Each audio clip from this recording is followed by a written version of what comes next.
এই সাপের ২০ দাঁত এখনো ভাঙা হয় নাই। সাপ পালাইছে কিন্তু ২০ দাঁত নিয়ে আসে। আগামীর বাংলাদেশে শপথ নিতে হবে, কেবল সাপই মরবে না, আর ২০ দাঁত পর্যন্ত ভাঙতে হবে, ঠিক কিনা? এটা যদি আপনারা এক না হতে পারেন এ বিষয়ে, তাহলে এর পরে যদি ঝড় আসে, ওই ঝড় সামাল দেওয়ার ক্ষমতা আমাদের আর থাকবে না। মনে রাখেন, হুঁশ করে চলেন, ডান বাম বুঝে চলেন। বহুত লোক ঘাপটি মারে আছে, এখন তালে তাল দিচ্ছে, সময় পেলে আবার ওরাই কামড়াবে। আমাদেরকে অনেকে নসিহত করে, এখন মাহফিলের অনুমতি লাগে, আগে অনুমতি লাগতো। আমি বললাম যে 17 বছর আগে কি অনুমতি লাগতো না লাগতো না? এটারও হিসাব মিলায়েন, সব হিসাব মিলায় বরাবর করেন, যাতে করে নব্য কোনো ফ্যাসিস্ট আমাদের মাঝে আর আসতে না পারে। এ কথাই কি আপনাদের কোনো ব্যথা আছে ভাই? যদি ব্যথা থাকে, পর্যাপ্ত মলম আনা হয়েছে, আজকে মলম দেওয়া হবে, ঠিক আছে তো ভাই? যাদের খারাপ লাগবে মেহেরবানি করে উঠে যেতে লাগলেই ধরে ফেলবেন, বুঝবেন সমস্যা আছে, ওষুধ ছাড়া যেতে দেওয়া হবে না, ঠিক না? শরীর অনেক খারাপ।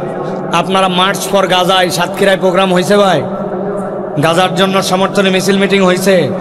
বাংলাদেশের ইতিহাসের সবচেয়ে বড় আয়োজন দেখেছিলেন আপনারা, মিডিয়ায় পেয়েছেন আপনারা।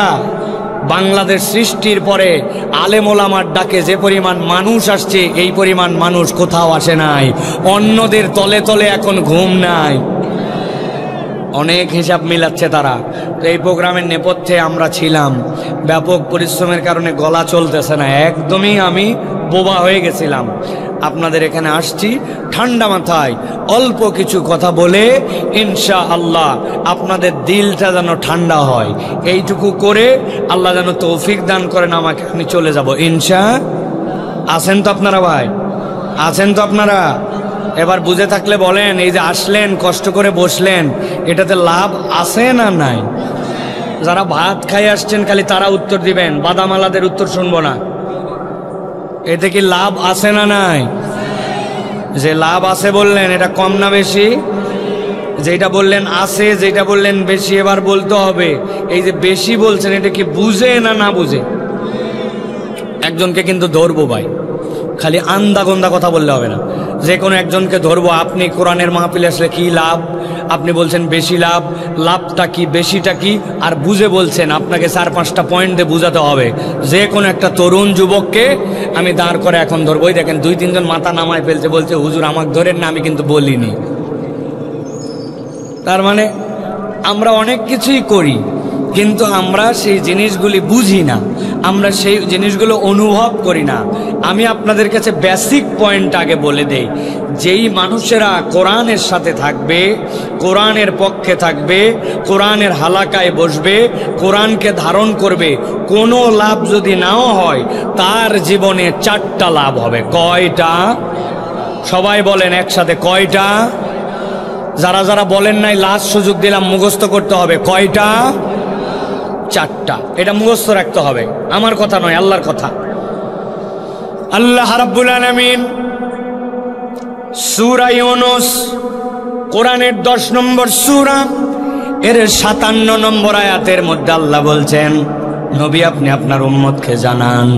আল্লাহর নবীর প্রতি আয়াত আসলো, ইয়া আইয়ুহান নাস قد جاءتكم موعظة من ربكم وشفاء لما في الصدور।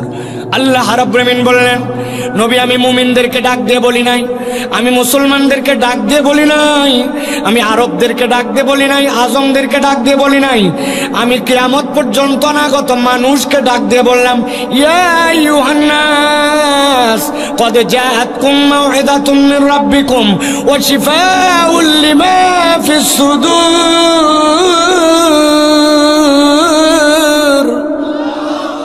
ও আমার হাবিব, আপনার কাছে আমি জানায় রাখলাম, কিয়ামত পর্যন্ত যত মানুষ আসবে, আমি আল্লাহ বললাম কদ জাআতকুম, তোমাদের কাছে এসেছে মাউইযাতুম মির রাব্বিকুম, আল্লাহর পক্ষ থেকে একটা মাউইযা।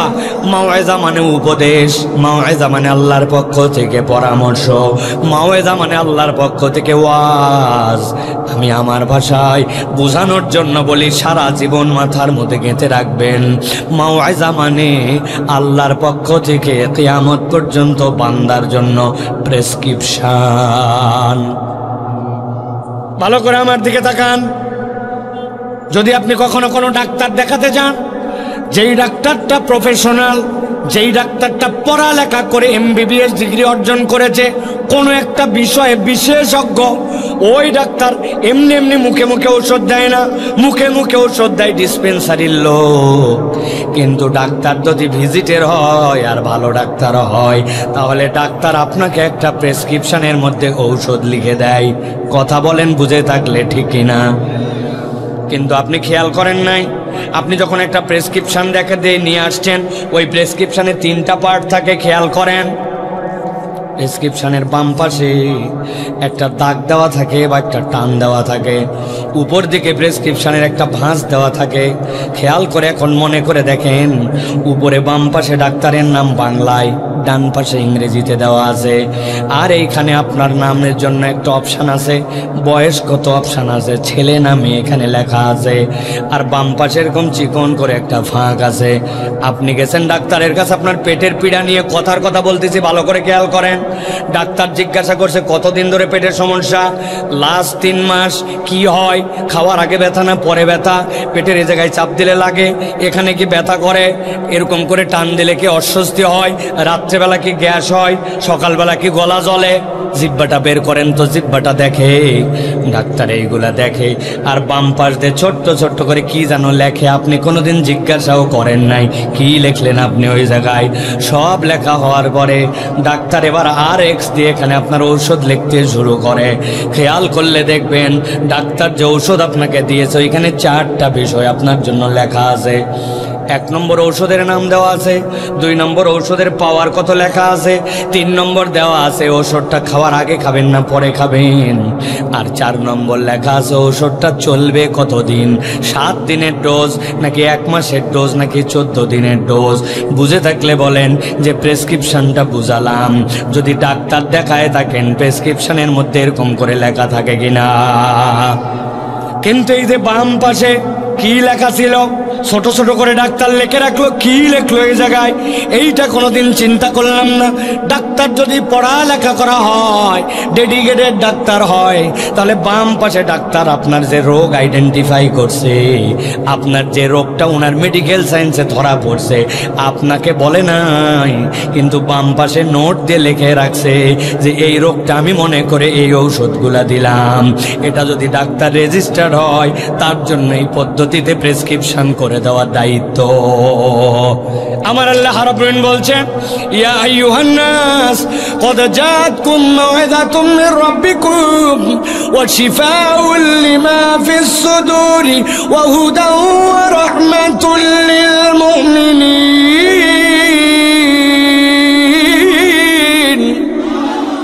আল্লাহ বলছেন, ও দুনিয়ার মানুষ, কিয়ামত পর্যন্ত যত মানুষ আসবে, আমি আল্লাহ রাব্বুল আলামিন তোমাদেরকে বললাম, আল্লাহর পক্ষ থেকে এটা তোমাদের জন্য প্রেসক্রিপশন। তার কত ধরনের রোগ, কত ধরনের সমস্যা, কত ধরনের কি, সেই ব্যক্তি জানে না, কিন্তু স্রষ্টা হিসাবে আমি আল্লাহ জানি। আমি জেনে বুঝে আমার বান্দাকে জানায় রাখলাম, কিয়ামত পর্যন্ত তোমার যত রোগ, তার জন্য ট্রিটমেন্ট এই কোরআনুল কারীম। সুবহানাল্লাহ। এই ওয়াজ শুনে সাতক্ষীরার কোনো এক লোক আমাকে বিপদে ফেলতে পারে, চলে আসছে আমার কাছে, হুজুর আপনি বলছেন কোরআন প্রেসক্রিপশন, বহুদিন ধরে এই জায়গায় একটা দাউদ হয়েছে, দেখেন ভালো হয় না, আর মাজা এটা ব্যথা, কত ডাক্তার দেখালাম সারে না, এই দাউদের ওষুধ আর আপনার মাজা ব্যথার ওষুধ দিয়ে আপনি যাবেন। বুঝে থাকলে বলেন, এই লোক যদি আমার কাছে আসে ঝামেলা আছে না নাই? আমি বুঝানোর জন্য বলছি, কনসেপ্ট পরিষ্কার করেন, দিলটা খুলে দিয়ে রিল্যাক্স করে বসেন, কথাগুলো আজকে কলিজার মধ্যে গেঁথে নিয়ে যাবেন। এখন ওই লোক আসছে দাউদের ট্রিটমেন্ট নিতে আর মাজা ব্যথার ট্রিটমেন্ট নিতে। আমি যদি আপনার কাছে বলি, ভাই সরাসরি দাউদের কোন মলম লাগাবেন আর মাজার কোন ট্রিটমেন্ট দিবেন, এইটাকে কোরআনে আছে নাকি? নাই। তাহলে আমি যে বললাম কোরআন সব বিষয়ের জন্য আল্লাহর পক্ষ থেকে ট্রিটমেন্ট, রব্বুল আলামিন যদি গবেষণা করে মানুষ এইগুলোর ট্রিটমেন্ট এখান থেকে পেতে পারে, কিন্তু আল্লাহ রব্বুল আলামিন এইটা বলার পরে খাস করতেছেন, আল্লাহ বান্দা তোমার রোগের জন্য ট্রিটমেন্ট, তবে এমন একটা জিনিসের জন্য কোরআন ট্রিটমেন্ট, ওইটা যদি ঠিক হয় তোমার সব ঠিক হবে, আর ওইটা যদি ঠিক না হয় তোমার কিছুই ঠিক নাই। আল্লাহ বলছেন সেইটা কি জানো নাকি? আল্লাহ বলছেন শিফাউল লিমা ফিস সুদূর। ও বান্দা, আমার নবী তোমাদেরকে জানায় রাখলো, ইজা সলুহাত সলুহাল জাসাদু কুল্লু ওয়া ইজা ফাসাদাত ফাসাদাল জাসাদু কুল্লু আলা ওয়া হিয়াল কলব। দুনিয়ার তোমার সব ঠিক, কিন্তু তোমার অন্তরের ডাক্তারি করার দুনিয়াতে কেউ নাই। তোমার অন্তর যদি ঠিক হয় তুমি জান্নাতে যাওয়ার উপযুক্ত, ওই যে রোগ নাই। আর তোমার দুনিয়ার সব ঠিক আছে, কিন্তু তোমার অন্তর যদি রোগগ্রস্ত হয় তাহলে জান্নাতে যাওয়ার মতো তুমি ফিট নও, ঠিক না? ভালো করে বোঝেন, অন্তর যদি আপনার ঠিক না হয় আপনি আল্লাহর কাছে জান্নাতে যাওয়ার ফিটনেস পাবেন না। আপনি কতগুলা ঘেরের মালিক, আপনি কত টাকার মালিক, আপনার পাওয়ার কত, কতদিন ক্ষমতায় ছিলেন, কি পরিমাণ বাহাদুরি দেখাইছেন, দুনিয়ায় কয়টা বাড়ি, কয়টা নারী, চেহারা কেমন, এইগুলো একটাও জান্নাতে যাওয়ার কারণ নয়। আল্লাহ বলতেছেন জান্নাতে যাওয়ার কারণ হচ্ছে তোমাদের মধ্যে থেকে ওই ব্যক্তিগুলার ওই যোগ্যতা। আল্লাহ বলতেছেন যেই মানুষগুলা আল্লাহকে কতটুকু ভয় করে এই মানদণ্ডে উন্নীত হবে তারাই জান্নাতে যাবে। আর জান্নাতে যাওয়ার মানদণ্ডে উন্নীত হওয়ার জন্য অন্তরটা কোরআন দিয়ে ঠিক হতে হবে। অন্তর ঠিক না হলে ওই ব্যক্তির জান্নাতে যাওয়া সম্ভব নয়। কথা ঠিক না? কত লম্বা লম্বা মানুষ দেখছেন আপনারা, কত বেটে বেটে মানুষ, কত সাদা মানুষ, কালো মানুষ দেখছেন না ভাই? আরে কত লম্বা আপনি দেখছেন কত জায়গায়। আমি বলি দুনিয়ার একটা সেরা লম্বা মানুষ আমি দেখছি একবার হজে যাওয়ার পরে আব্বা আমাকে বলে দিয়েছে 2005 সাল, আজ থেকে প্রায় 20 বছর আগে, ছোট্ট মানুষ তখন আমি, বলছে বাবা খবরদার যদি তওয়াফ করার সময় কেউ পায়ে ঘুতা লাগায়, গায়ের মধ্যে ঘুতা লাগায়, পিছন দিকে তাকাবা না, কেননা এই জায়গায় কেউ ইচ্ছা করে ঘুতা দিবে না।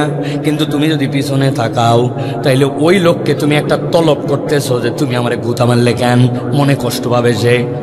আমি ওইগুলো সব আমল করতেছি, মানুষের দিকে যতই গুতা লাগুক যাই লাগুক, কিন্তু আমি কোনোভাবেই পিছনে তাকাবো না, এই নিয়ত করে আমি তওয়াফ করতেছি।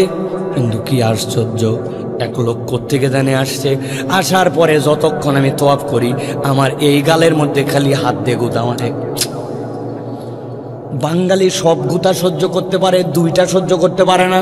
একটা হচ্ছে তুই যেখানে মারিস মার, তুই আমার গেডি ধরলি কেন, ঠিক কিনা? ঘাড় ধরলি কেন? লাথি মারবি পাছায় মার, ঘাড় ধরলি কেন, কথা ঠিক কিনা? আর 2 নম্বর তুমি যেখানে সেখানে মারো, গালে থাপ্পড় মারলে কেন? গালে মারলে আমাদের মেজাজ আসমানের উপর উঠে যায়, ঠিক কিনা? ওই লোক খালি আমারে গুতায়। আব্বাও বলে দিছে তাকানো যাবে না, কিন্তু কতক্ষণ? বহুতক্ষণ পরে চিন্তা করছি কিছু বলবো না, কিন্তু যেই লোক এত ঘুতায় ওই লোকটাকে অন্তত লোকটা দেখা দরকার। আমার ঘুতা বুঝে আমি ডান দিকে তাকাইছি, তাকায় দেখি ঘুতা খাই কিন্তু লোক নাই। কিরে লোক নাই কেন? তাকায় দেখি আমি যে তাকাইছি উনার এহরামের কাপড় ভিতর দিয়ে উনার পেট দেখা যায়। উপর দিকে তাকায় দেখি আমার থেকে 2.5 হাত উঁচু। আসলে ওই লোক আমাকে একবারও ইচ্ছা করে ঘুতা মারে নাই। ওই লোকের তুলনায় আমি এমন বাঁটুর বাঁটু, ওই লোক স্বাভাবিক এরকম করে চললেই আমার হাতে। আরেকবার খেলা হচ্ছে, টিভির মধ্যে দেখি কিরে হেলমেটের ভিতর দিয়ে মাঝে মাঝে একটু লাইট জ্বলে আবার বন্ধ হয়। চিন্তা করলাম হেলমেটের ভিতর আবার কেমনে লাইট জ্বলে। অনেকক্ষণ পর খেয়াল করে দেখি যেই প্লেয়ার হেলমেট পরে আছে ওই বেটা সুইনগাম চিবায়, আর মাঝে মাঝে যখন দাঁত বের হয় তখন আলো জ্বলে। ওয়েস্ট ইন্ডিজের প্লেয়ার দেখছেন এরকম কালো ভাই, আমি বোঝানোর জন্য বলছি, আপনি কত ধলা কত কালা, আপনি সমাজে কত দাম, কত আপনার প্রভাব প্রতিপত্তি, আপনার সন্তান কয়টা, জমি কয় বিঘা, বাংলাদেশের মুসলমান না আফ্রিকা, এইগুলা একটাও আল্লাহর কাছে জান্নাতে যাওয়ার কারণ বা বারণ নয়। আল্লাহ বলতেছেন আল্লাহর কাছে জান্নাতে যাওয়ার কারণ হচ্ছে কোরআন দিয়ে তোমার অন্তরটা জান্নাতে যাওয়ার উপযুক্ত হয়েছিল কিনা। কোরআনওয়ালা জান্নাতি, কোরআন যদি না থাকে জান্নাতে যাওয়ার সুযোগ নাই। ইন্না আকরামাকুম ইনদাল্লাহি আতকাকুম। একটা উদাহরণ দিব, তরুণ যুবক যারা আছো, যাদের বয়স এখন পর্যন্ত 40 হয় নাই, হাত উঁচু করো তো ভাই। 40 যাদের হয় নাই হাত জোরে তোলো। হ্যাঁ, হাত নামাও। ভালো করে এটা মুখস্থ রাখো, দেখো তো মিলে কিনা। বুঝে থাকলে হ্যাঁ না বলা লাগবে, আর না বুঝে থাকলে চুপ করে থাকবে। কথা খেয়াল করো। একদিন পেপার পড়তেছে সাতক্ষীরার এক ছেলে। পেপার পড়তে পড়তে হঠাৎ করে দেখে পেপারের মধ্যে বিজ্ঞাপন আসছে, বাংলাদেশ সেনাবাহিনীতে লোক নিবে, তবে জেনারেল পিপুল না, সেকেন্ড লেফটেন্যান্টে লোক নিবে। আপনি যদি সৈনিক পদে ঢোকেন, যত প্রমোশন হোক আপনার, ওয়ারেন্ট অফিসারের উপরে আপনি জীবনে উঠতে পারবেন না। লাস্ট প্রমোশন আপনার ওয়ারেন্ট অফিসার। কিন্তু আপনি যদি সেকেন্ড লেফটেন্যান্টে কমিশন র্যাঙ্কে ঢোকেন, যদি কপাল ভালো থাকে, কোনোদিন বাংলাদেশ সেনাবাহিনীর প্রধানও হয়ে যেতে পারে, ব্রিগেডিয়ার হতে পারে, কর্নেল হতে পারে। প্রাথমিক নির্বাচনের জন্য যোগ্যতা 4টা। কয়টা? আমি তো মুরব্বীদের উত্তর শুনতে চাই নাই। কয়টা? ওই যে 40-এর নিচে যারা, কয়টা? 1 নম্বর, ওই ছেলের এসএসসি এবং এইচএসসি উভয়টাতে সেকেন্ড ডিভিশন কমসে কম থাকা লাগবে। 2 নম্বরে, ওই ছেলে 5 ফিট 6 ইঞ্চি লম্বা হওয়া লাগবে। 3 নম্বরে, কোনো থানাতে কোনো রকম মামলা মোকদ্দমা, ফৌজদারি মামলা থাকা চলবে না। 4 নম্বরে, শারীরিকভাবে ফিট হতে হবে। আপনার ঘলঘলিয়ার এক ছেলে পেপারে দেখে লাভ দিয়ে উঠছে, আলহামদুলিল্লাহ। বলে কি রে, সেকেন্ড ডিভিশন উভয়টাই আমার, 2টাতেই গোল্ডেন এ প্লাস। বলছে 5 ফিট 6 ইঞ্চি, মরদ 6 ফিট লম্বা। হ্যাঁ, থানা মামলা আমার বাপদাদার 14 গোষ্ঠীর নামে কোনো মামলা নাই। 6 ফিট লম্বা, কিরকম ফিটনেস তাহলে, দেখতে শুনতে সুন্দর। ওই ছেলে প্রাথমিকভাবে আবেদন জমা দিয়ে দিয়েছে। আবেদন জমা দেওয়ার পরে ঢাকা ক্যান্টনমেন্ট থেকে উনার নামে চলে আসছে চিঠি যে এই ছেলে অমুক তারিখে তুমি ক্যান্টনমেন্টে যোগাযোগ করো। ওই ছেলে কাগজপত্র সব রেডি করে এলাকার থেকে দোয়া নিয়ে সুন্দর করে রেডি হয়ে ঢাকা চলে গেছে।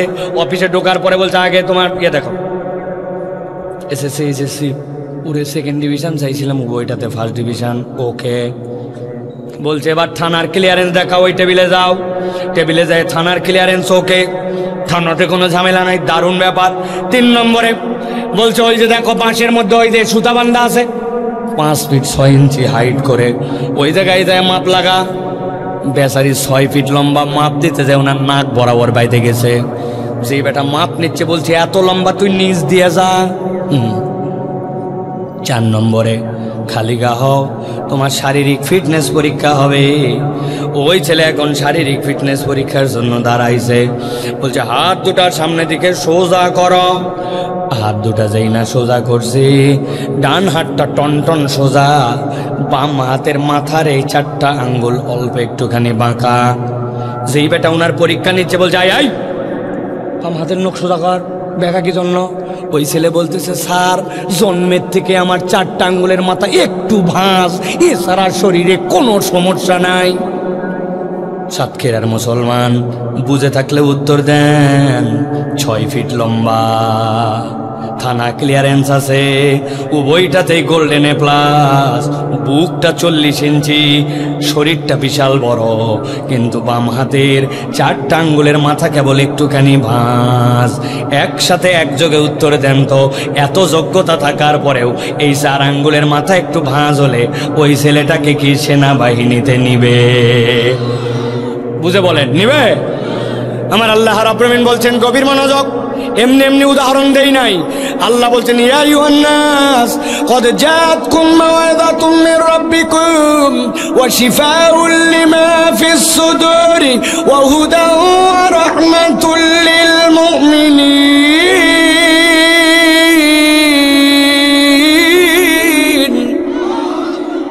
বলছেন, ও দুনিয়ার মানুষ, আমি আল্লাহ কোরআনকে যে কোনো জায়গায় তোমার জন্য মলম লাগাতে পাঠাই নাই। বান্দা, তোমার অন্তর যদি দিনের দিকে মাইল না হয়, অন্তর যদি কোরআনওয়ালা না হয়, অন্তর যদি ইসলামের পক্ষে না হয়, ইসলামের আইনের পক্ষে না হয়, আল্লাহর দ্বীনের পক্ষে না হয়, তুমি যেই রকমই হও না কেন, হয়তো রাত্রেবেলা ঘোষণা দিবে 70 রাকাত তাহাজ্জুদ পড়ি, ফজরের নামাজের পরে যাই নামাজ নিয়ে দৌড়াদৌড়ি করি, কিন্তু ইসলামের পক্ষের লোকদেরকে ফাঁসি দিতে আবার তার হাত কাঁপবে না।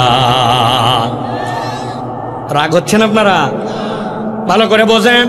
আল্লাহ এই জন্য বলছেন, তোমার অন্তরটা পরিবর্তন হতে হবে কোরআন দিয়ে, ওই ইসলাম দিয়ে, ওই ইসলামের নূর দিয়ে তোমার অন্তরটাকে জান্নাতে যাওয়ার সার্টিফিকেট নিতে হবে। তাহলে 1 নম্বর প্রেসক্রিপশন, 2 নম্বর অন্তরের ডাক্তারি, 3 নম্বর আল্লাহ বলছেন হুদা। এই কোরআনটা হচ্ছে তোমার জন্য পথ প্রদর্শন, তোমার জন্য গাইডেন্স, তোমার জন্য আলো।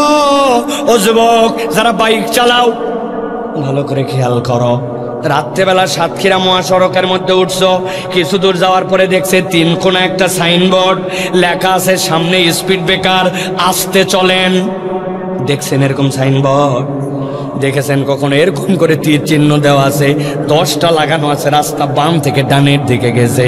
দিনের বেলা কিচ্ছুই দেখা যায় না, সামনে মসজিদ, সামনে বাজার, সামনে স্কুল, সামনে সরু সেতু, এইগুলা চিহ্ন দেওয়া থাকে। রাত্রেবেলা আপনার হেডলাইটের আলোটা ওর মধ্যে পড়া মাত্র জল জল করে ওইটা জ্বলে ওঠে। ব্রিজের পাশ দিয়ে সুন্দর করে এরকম দেওয়া আছে পিলার, পিলারটা দিনের বেলা স্বাভাবিক, রাত্রেবেলা দেখবেন পিলারের গায়ের মধ্যে আলো পড়া মাত্র লাল হলুদ জ্বলে ওঠে। দেখছেন আপনারা? ভালো করে বোঝেন। আল্লাহ বলছেন এই কোরআন হচ্ছে তোমার জন্য হুদা। বান্দা, একবার যদি অন্তরে তুমি ইনস্টল করে নাও, একবার যদি অন্তরে তুমি ঢুকায় নাও, কোরআনকে যদি ধারণ করে নাও, কোরআনের পক্ষে থাকো, তুমি বুঝবা না কোরআন আমাকে কি উপহার দিচ্ছে। মাহফিলে এসে বসে আছি, মনে হচ্ছে জানা কথাই তো শুনতেছি, কত আর শুনলাম, কি লাভ হচ্ছে আপনি বুঝতেছেন না। কোরআনের মেডিসিন আপনার অন্তরের মধ্যে যাচ্ছে, এইটার একটা নূর আছে, এটার একটা পাওয়ার আছে। আল্লাহ বলছেন আমি গ্যারেন্টার হলাম এটা তোমার জন্য হুদা। যেখানে তোমার জ্বলে উঠতে হবে কোরআন, সেই জায়গায় তোমার জন্য জ্বলে উঠবে। এই চোখ কোথায় যে থেমে যাবে, কোরআন আপনাকে গাইড করায় দিবে। অন্তরে যদি কোরআন থাকে, না আমি এই মেয়ের দিকে তাকাতে পারি না, কান আপনার জন্য গাইড করবে এই কোরআন। না তুমি এটা লাগোয়াল হাদিস, এই গান তুমি শুনতে পারো না, তোমার যৌন উত্তেজনা থাকবে, কিন্তু এটা কোথায় তুমি ইমপ্লিমেন্টেশন করবে, কোরআন তোমাকে থামাই দিবে। না না, এই পর্যন্ত তুমি যেতে পারো না। বিচারকের হাত বলে দিবে এই চোর চুরি করছে, তার জন্য কি শাস্তি হবে, আমি অন্য কোনো শাস্তি দিতে পারি না, কোরআন আমার জন্য আলো হয়ে জ্বলে উঠেছে। আল্লাহ বলছেন আমি গ্যারেন্টার হলাম, কোরআন যাদের জন্য প্রেসক্রিপশন, যাদের জন্য অন্তরের ডাক্তারি, তাদের জন্য এই কোরআন কিয়ামত পর্যন্ত আলোর পথ প্রদর্শন। সুবহানাল্লাহ। কিন্তু আমরা এটা গ্রহণ করি নাই, আমরা এটা অনুভব করি নাই। আল্লাহ 4 নম্বরে বলছেন ও রাহমাতুল লিল মুমিনিন। ও দুনিয়ার মানুষ জেনে রাখো, এই কোরআন তোমার জন্য রহমত। এই যে এখানে এসে বসে গেছি, সময়টুকুকে ওয়াকফ করতেছি, রাত গভীর হয়ে গেছে। আল্লাহ কোরআনে বলছেন ফাযাক্কির ফাইন্নায যিকরা তানফাউল মুমিনিন। আল্লাহ আম করে দিয়ে রাখছেন, খাস করেন না। আল্লাহ গ্যারেন্টার হচ্ছেন এই কোরআন শোনা, কোরআনের মহব্বত দেখানো, কোরআনের পক্ষে থাকা, কোরআনের পক্ষে স্লোগান দেওয়া, কোরআনের পক্ষে আপনার অবস্থান প্রকাশ করা।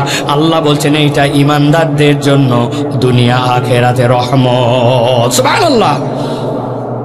কত দলবাজি করলেন, কত চাটুকারিতা করলেন, কত মিথ্যা স্লোগান দিলেন, ভুয়া আপনি প্রশংসা করলেন। উমুক ভাইয়ের চরিত্র ফুলের মতো পবিত্র, বিগত 3 মাসে মসজিদে ফজরের জামাতে আসেনি এক ওয়াক্ত। ছিল কিনা ভাই? উনি কখনো বিড়ি খায় না, জিনা আন্দাজি কথা বলেন না। উনি বিড়ির ভিতরের মশলা বাইর করে ওর ভিতরে গাঁজা ভরে খায়। বহু আগে বিড়ি খাওয়া বাদ দিছে উনি কখনো কোনো রকম চুরি করে না, কেননা চুরি করা সাধারণ মানুষের কাজ, উনি ডাকাতি করে। কথা বলেন আপনারা? আল্লাহ রাব্বুল আমিন বলছেন এই যে তুমি তেলবাজি করলে, চাটুকারিতা করলে, ওয়া রাহমাতুল লিল মুমিনিন, যেদিন কবরের ডাক এসে যাবে, জামা কাপড় আপনি আপনি খোলে ভালো, না হলে কাঁচি দিয়ে অনেকগুলা গোসল করানোর সময় এই জামা কেটে ফেলতে হইছে। এরপরে কাফনের কাপড় পরায় কবরে যেদিন নামাবে, ওই দিন যাওয়ার পরে তোমার পণ্ডিতি পদ্মারি, ইয়াউমা লা ইয়ানফাউ মালুন ওয়ালা বানুন, তোমার কোনো কিছুই কাজে আসবে না। আল্লাহ বলছেন কোরআন কাজে আসবে, আসবে আসবে। ওই কোরআন তোমার কবরে আলো হয়ে যাবে, হাসরের দিন দাঁড়ায় যাবে, আল্লাহ পাওয়ার দিবেন। ওই কোরআন আল্লাহর সাথে ঝগড়া লাগায় দিবে। আল্লাহকে বলবে রাত জাগাইছিলাম, কোরআন পড়াইছিলাম, তারাবি পড়াইছিলাম, তাহাজ্জুদ পড়াইছিলাম, এশা পড়াইছিলাম, ফজর পড়াইছিলাম। ওই কোরআন দিয়ে তোমার বান্দা যেরকমই হোক শুনেছিল। ওই কোরআন শুননেওয়ালা কান, অন্তরের মধ্যে তার ফাতিহা মুখস্থ ছিল, ইসলামের পক্ষে ছিল, কোরআনের পক্ষে ছিল, মুনাফিক চরিত্রে ছিল না। আল্লাহ তোমার বান্দাকে তো আমি এমনি এমনি জাহান্নামে যেতে দিব না, হয় আমাকে সহ পাঠাও। কোরআন কালামুল্লাহ, কালামুল্লাহ জাহান্নামে যাবে না, কোরআনের পক্ষের লোককে কোরআন দ্বারা আল্লাহ জাহান্নামে যেতে দিবেন না। ভালো করে মনে রাখেন, আমি আমার ভূমিকার কথা আপনাদেরকে বলতেছি। তাহলে কোরআনের পক্ষে থাকলে, কোরআন শুনতে আসলে কমসে কম কয়টা লাভ মনে থাকবে তো? কোরআন প্রেসক্রিপশন সারা জীবন মাথার মধ্যে ঢুকাই নেবেন। উদাহরণটা মনে রাখবেন, কোরআন শিফা, আপনার অন্তরের জন্য ডাক্তারি। মনে রাখবেন উদাহরণটা, ওই যে 4টা আঙ্গুল বাঁকা, খাওয়া নাই, জান্নাতে যাওয়ার সুযোগ নাই। 3 নম্বর, এই কোরআন হচ্ছে রিফ্লেক্টরের মতো, আপনি বুঝবেন না কিন্তু আপনার অন্তর থেকে একটা রিফ্লেক্ট আসবে। এই যে হুজুররা বলে ছোটবেলায় বাচ্চাকে মক্তবে দাও, কোরআন কিছু মুখস্থ করাও, কেন? বড় হওয়ার পর উল্টা পাল্টা যেতে পারে, কিন্তু হৃদয়ের মধ্যে কোরআন থাকলে সময় মতো ইনশাল্লাহ জ্বলে উঠবে, ঠিক কিনা? আর যেগুলোর মধ্যে কিচ্ছু নাই, ওইগুলার মধ্যে কিছুই কোনোদিন পর্যন্ত আসবে না। ভিতরে কিছু থাকলে না রিফ্লেক্ট করবে, আয়না থাকলে না প্রতিচ্ছবি দেওয়া যাবে, ওর ভিতরে তো আয়নাই নাই, জ্বলবে কি, ঠিক কিনা? কোরআন হচ্ছে নূর। আর কোরআন 4 নম্বর রহমাতুল লিল মুমিনিন। আপনার জীবনে যে ধরনের রহমত লাগবে, আল্লাহ বলছেন তুমি কোরআনের পক্ষে থাকো, কোরআন তেলাওয়াত করো, কোরআন বুঝো, কোরআন মানো, আল্লাহ তোমার যা লাগবে সব দিবেন। সুবহানাল্লাহ। অতএব এবার বলেন, বুঝে থাকলে যে কোরআন শুনলে লাভ আছে না নাই? আছে তো ভাই, আছে। তাহলে আমরা কোরআনের পক্ষে থাকবো তো ইনশাআল্লাহ। প্রিয় ভাইয়েরা, আপনারা যারা কথা শুনতেছেন, প্রায় আধা ঘন্টার বেশি কথা হয়েছে, আপনারা মনে করতেছেন যে আলহামদুলিল্লাহ কথাবার্তার মূল কথা মনে শুরু হয়েছে। না ভাই, এখনো মূল কথা আমি শুরু করতে পারি নাই। আমি আপাতত একটু সাইজ করে নিলাম আপনাদেরকে একটু, যাতে কারা কারা আমরা আসি এটা যেন আমরা বুঝতে পারি। আমি অনেক সময় উদাহরণ দিয়ে বলি, আপনারা ঘেরের পাশ দিয়ে ভাই আল দেন না ভাই, আল না থাকলে ঘেরে পানি বাঁধবে ভাই। আপনার আল যদি কাটা থাকে, আমাদের বাংলাদেশে এখন সবচেয়ে বেশি শুনবেন যে বেটা ওয়াজ শোনে, ওও বলবে যে এত ওয়াজ, কোনো চেঞ্জ নাই, কোনো পরিবর্তন নাই, সেই আগের মানুষই আছে, এত ওয়াজ করে কি হবে? বলে না ভাই, বলে না ভাই? সত্য কথা বলেন, বলে কি না? আপনার আমার মনের মধ্যে উদয় হয় না এই কথা? এত ওয়াজ, কই পরিবর্তন? ওই যে কয়টা শোনা লোক ও কয়টাই শোনে, যে কয়টা নামাজি লোক ও কয়টাই আসে, পরের দিন সকাল থেকে যে কয়টা বাদ দেওয়ার ও কয়টা বাদ দেয়, ঠিক কিনা? কেন? কখনো জিজ্ঞাসা করেন নাই নিজেকে কেন? আমি এই কেনর উত্তর বার করছি। এর কারণ আমরা আলহীন ওয়াজ শুনি। আমাদের টার্গেট কারো সুর শোনা, আমাদের টার্গেট কারো জমানো, আমাদের টার্গেট কারো আসলাম, একটুখানি হই হই দিয়ে চলে গেলাম। আমার কোনো আল নাই ওয়াজের, আগাও নাই গোড়াও নাই। কালকে যাই বলবে বক্তা আনছিল একটা বক্তা আমাদের তাফসিরে, ফাটাফাটি। একজন জিজ্ঞাসা করছো কি ফাটালো? বলছে তা বলতে পারবো না, কিন্তু ফাটাছে। তো কি ফাটালেন আপনি? এই যে ফাটায় গেলেন আপনি, উদা মিশা স্লোগান দিয়ে চলে গেলেন। কোনো একটা আমল, কোনো একটা বেসিক, কোনো একটা পরিবর্তন, লক্ষ্য নাই, টার্গেট নাই, নিয়ত নাই। কোন নিয়তে বসলেন? নিয়ত শুদ্ধ করেন। আমি কেবল এমনি বসি নাই, আল্লাহ আমার নিজের জীবনে ইসলাহ হওয়ার জন্য, আল্লাহ একটা আমল যা হবে ওইটা গ্রহণ করার জন্য, আল্লাহ তোমার কোরআনকে ইজ্জত দেওয়ার জন্য বসছি। আপনার এই নিয়তের কারণে যতক্ষণ বসে থাকবেন, ডান কাদের ফেরেশতা লিখতেই থাকবে যে এই বান্দা ইবাদত করতেছে, ইবাদত করতেছে, ইবাদত করতেছে। সুবহানাল্লাহ। তাছাড়া খালি আশা হবে আর বসা হবে। নিয়ত ঠিক করেন, এখন থেকে যে মাহফিলে আসবেন এই নিয়ত করে বসবেন, আল্লাহ এই কথাগুলি কেবল নিরেট শোনার জন্য নয়, শুনবো, নিজের ইসলাহ করব, আমল করব, আর তোমার কোরআনকে ইজ্জত দেওয়ার জন্য কোরআনের কথা শুনতে বসেছি। আল্লাহ তুমি কবুল করে নিয়ত করে দেখেন, আল্লাহ যদি বাঁচায় রাখে, হাসরের পরে জান্নাতে যদি আপনার সাথে আমার দেখা হয়, ওই দিন আল্লাহ যদি চায় তো মনে করায় যদি আল্লাহ দেয়, তাহলে দেখবেন এই বসার এইটুক সময় আপনার আমার আমল নামায় কি পরিমাণ ইবাদত লেখা হয়েছে। আমার কথা নয়, নবীজি সাল্লাল্লাহু আলাইহি সাল্লাম বলছেন কিয়ামতের দিন জান্নাতে যাওয়ার পরে এক শ্রেণীর লোকের সাথে জান্নাতের ভিতর আরেক শ্রেণীর দেখা হবে। ওই জান্নাতীরা বলবে, ভাই তোকে তো চিন্তাম এত বেশি আমল নাই, কিন্তু তুই জান্নাতের এত টপে চলে গেলি, আর আমিও জান্নাতে কিন্তু আমি তো নিচে। মানে ব্যাপারটা বোঝেন, একজন বাথরুম বানাইছে নর্মাল সিমেন্ট দিয়া, আরেকজন বানাইছে মনে করেন ইটালিয়ান টাইলস দিয়ে, দুটাই বাথরুম কিন্তু দুটা কি এক? একজনের ফ্ল্যাট 750 স্কোয়ার ফিট, আরেকজনেরটা 7,500 ফিট, দুইটা কি এক? সাতক্ষীরার অজপাড়াগায় একটা বাড়ি 5000 ফিট, আরেকটা গুলশানে ঢাকায় বাড়ি 5000 ফিট, দুটাই এক? তো দুটাই বাড়ি, দুটাই বাথরুম, দুটাই অবস্থান। জান্নাতে ঢোকার পরও গ্রেড থাকবে, বলবে এত উপরে উঠলি? ওই জান্নাতি বলবে, ভাই আমি জানি না কেন আমার এই অবস্থান, তবে আমার আমল নামায় দেখেছি আমি কোরআনুল কারীমের মাজলিসে, আল্লাহর রাসূলের জিকিরের মাজলিসে আমি বসেছিলাম, ওই বসার সময়ের বিনিময়ে ইবাদত গ্রহণ করে আল্লাহ জান্নাতে আমার মর্যাদা বাড়ায় দিয়েছে। এটাই মাহফিলে বসে থাকার জন্য আমি আপনাকে পাম্পট্টি দিচ্ছি না প্রিয় ভাইয়েরা।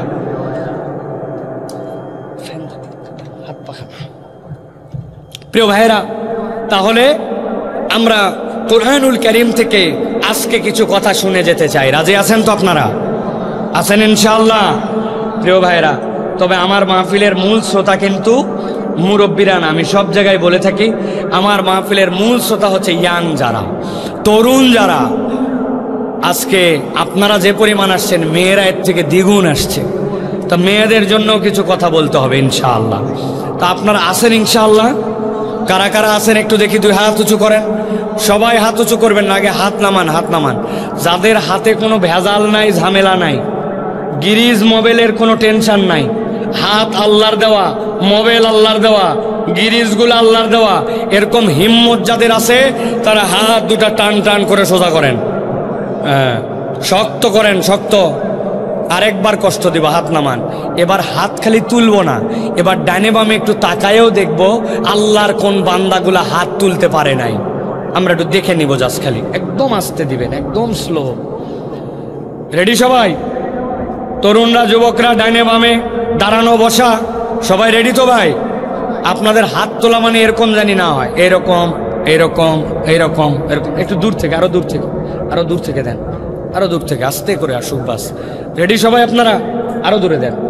হ্যাঁ বাস, থ্যাংক ইউ, সুন্দর। এদিকে ঘুরাই দেন, একটু আমার দিকে ঘুরান, আরেকটু ঘুরান। হ্যাঁ বাস, ওকে, ধন্যবাদ।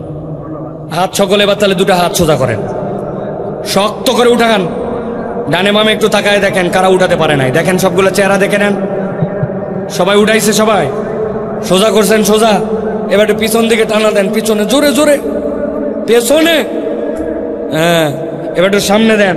সবাই শক্ত করেন, সোজা করেন। এবার মাশাআল্লাহ। ওই যে মোটরসাইকেলের উপর বসে আছে সাদা গেঞ্জি, কি ভাই আপনি আমাদের সাথে না? এখনো হাত তোলে নাই। ওই যে কি মনে করতেছেন বোধহয় দেখতে পাই না। হাত সোজা করেন। রোজা করছেন?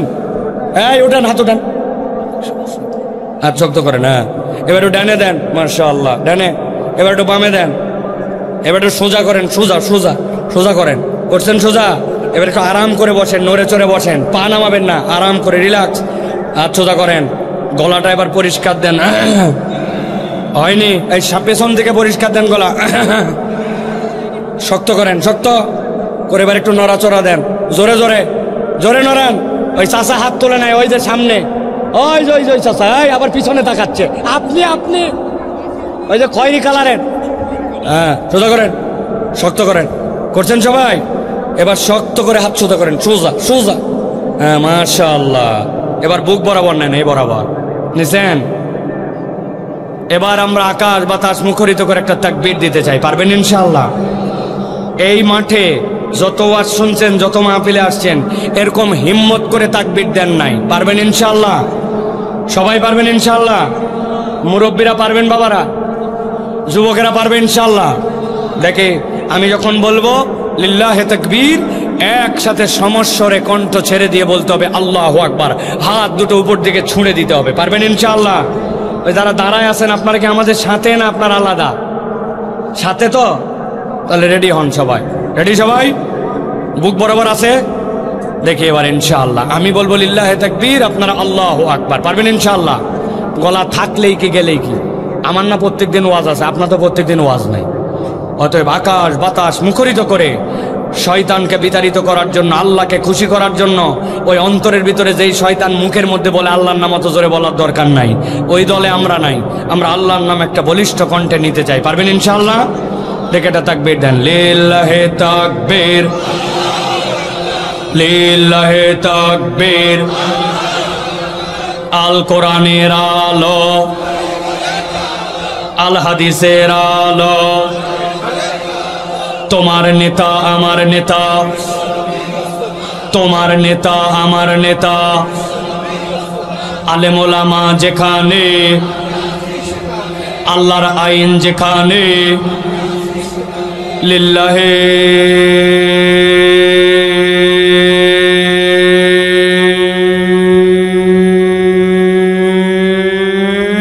তাকবীর। আলহামদুলিল্লাহ। হাত নামান। শয়তান আছে? আছে? আল্লাহু আকবারের পক্ষে কখনো শয়তান থাকতে পারে না, ঠিক কি না? শয়তান আল্লাহু আকবার পছন্দ করে না। এই জন্য মানবরূপী যে সকল দল আর যে সকল ব্যক্তি আছে, ওরাও দেখবেন আল্লাহু আকবারের স্লোগান দিতে পারে না, পছন্দও করে না। আমরা দ্ব্যর্থহীন কণ্ঠে ঘোষণা করে জানাতে চাই, আগামীর বাংলাদেশ ইনশাআল্লাহ ইসলামের বাংলাদেশ, আগামীর বাংলাদেশ আলেম ওলামার বাংলাদেশ, আগামীর বাংলাদেশ আল্লাহর পক্ষের লোকের বাংলাদেশ, আগামীর বাংলাদেশ বৈষম্যহীন বাংলাদেশ, আগামীর বাংলাদেশ ইন্ডিয়ার আধিপত্যবাদের বিপক্ষে থাপ্পড় লাগানোর বাংলাদেশ। ওই বাংলাদেশে আল্লাহু আকবারের পক্ষে যারা, তাদের পক্ষে আমরা, আল্লাহু আকবারের পক্ষে যদি না থাকো তাদের পক্ষে আমরা নাই, ঠিক কিনা? রাজি তো?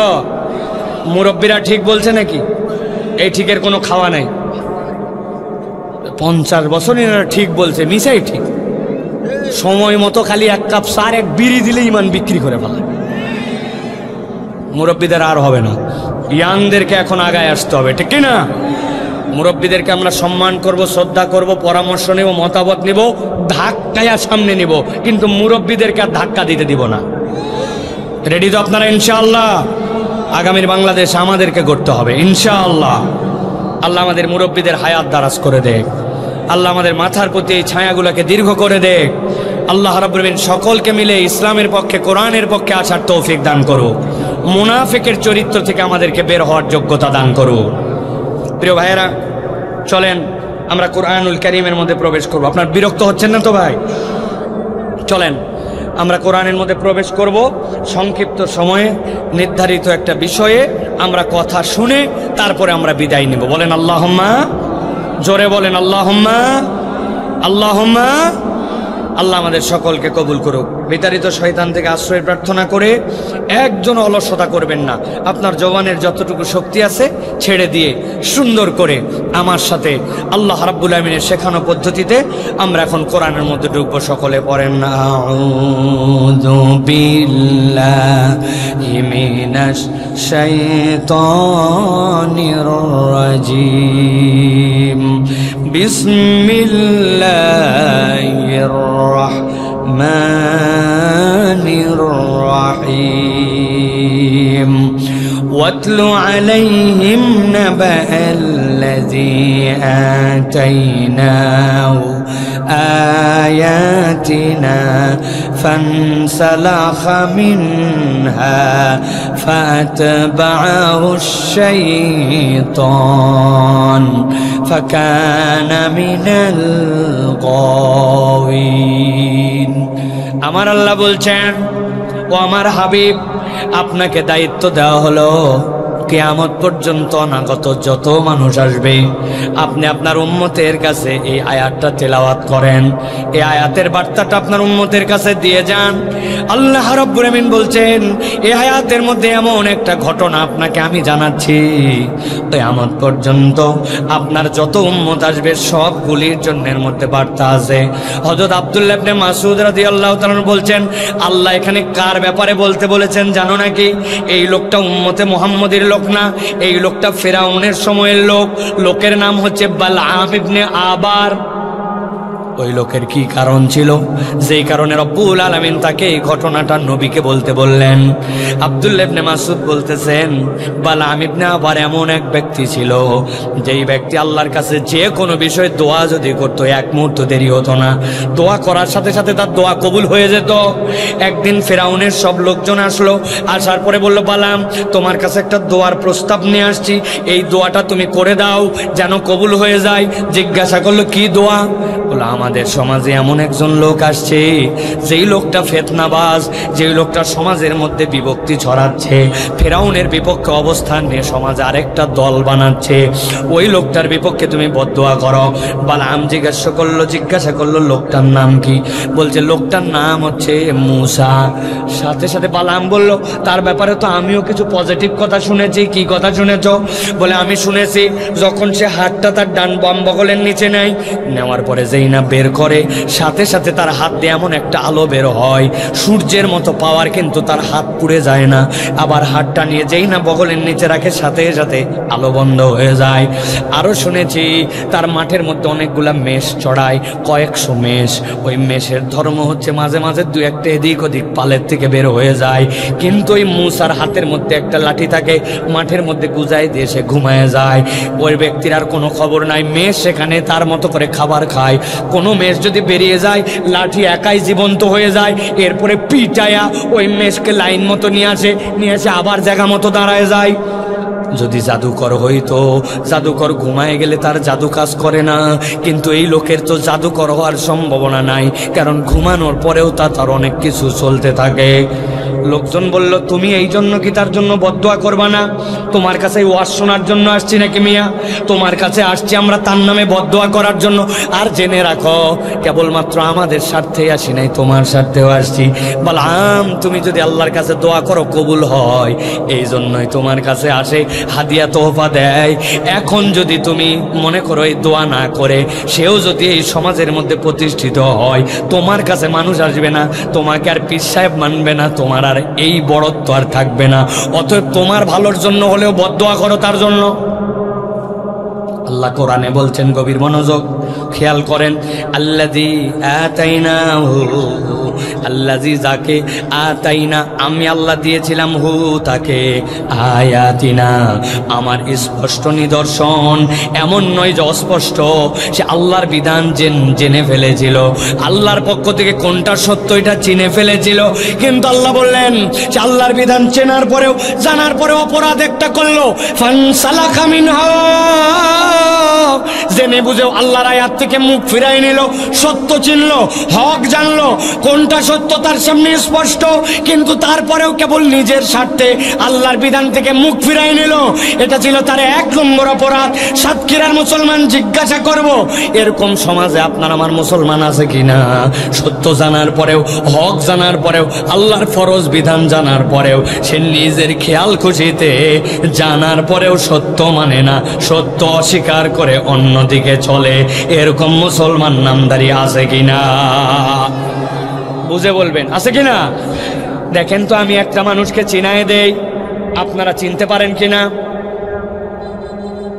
ঈদের মধ্যে 27 তারিখ ঢাকার থেকে সাতক্ষীরা আসবে, বাসের মধ্যে জায়গা নাই, কোন রকম একটা বাসের ভিতরে ঢুকছে, সিট নাই, দাঁড়ানোর মতো জায়গা নাই, রড ধরে ধরে ঝুলতেছে আর দাঁড়ায় আছে।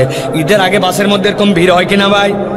কিন্তু বাড়িতে আসাই লাগবে। ওর উঠছে, উঠার পরে হ্যান্ডেল ধরে দাঁড়ায় আছে, ডানে ঘুরতে পারে না, বামে ঘুরতে পারে না, পা ফাটে যাচ্ছে, অবস্থা খারাপ, কিন্তু তারপরেও আসা লাগবে। বাসে যে উঠতে পারছে এই তো বেশি। হঠাৎ করে বাস যখন গাবতলী পার করে সাভারে আসছে, মসজিদের মিনারা থেকে আযান শুনছে, হাইয়া আলাস সালাহ হাইয়া আলাল ফালাহ। ওই লোকের ভিতরে সাথে সাথে মনে হয়েছে আসরের ওয়াক্ত তো হয়ে গেছে, নামাজ তো পড়া লাগবে, কিন্তু বাস তো দাঁড়ায় না।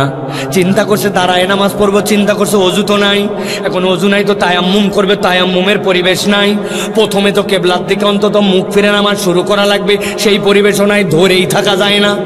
ভিতরে তার কষ্ট জ্বলে যাচ্ছে, পুড়ে যাচ্ছে। আহারে কিসের ঈদ করতে যাচ্ছি আমি, রমজান মাসে আসরের নামাজ আমার কাজা হয়ে যাচ্ছে, মন ভর্তি ব্যথা, কিন্তু তার উপায় নাই। এরকম করতে করতে সূর্যটা ওই দিন ডুবে গেছে, আসরের নামাজটা তার হয় নাই। বুঝে থাকলে একসাথে উত্তর দেন।